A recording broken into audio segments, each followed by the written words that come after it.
Vois ce club Parme. Aujourd'hui, c'est un petit en Serie A. Mais dans les années 90, c'était une véritable constellation de stars. Ils ont battu les plus grands d'Europe, fait tomber des légendes. Et pourtant, tout a explosé à cause d'un scandale financier monstrueux. Alors accroche-toi bien et découvre comment un club légendaire a failli disparaître à tout jamais. Parme, c'est l'histoire d'un rêve italien. Dans les années 90, le club est racheté par Parlamat, une entreprise de produits laitiers. Et là, c'est la folie. Buffon, Cannavaro, Thuram, Crespo, Vérone, Chiesa sont des noms parmi tant d'autres.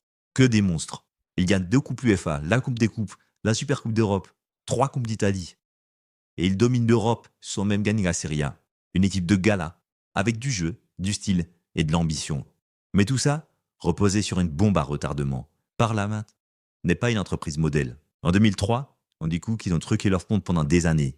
14 milliards d'euros de dettes. C'est l'un des plus gros scandales économiques d'Europe.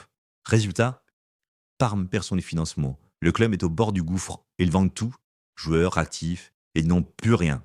Et pourtant, ils tiennent. Un temps. Année après année, Parme s'accroche. Mais là, c'est la descente.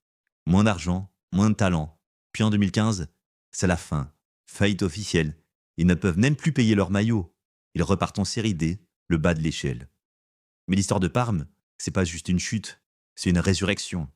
Les fans se mobilisent aussitôt. Le club est relancé. Et entre 2015 et 2018, 3 montées consécutives. Ils reviennent en Serie A.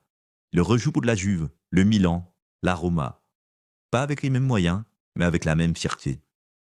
Parme, c'est pas juste un club, c'est une leçon de vie. La gloire, la chute, le courage. Ils ont tout perdu et pourtant ils se battent encore. Peut-être qu'un jour, ils redeviendront grands.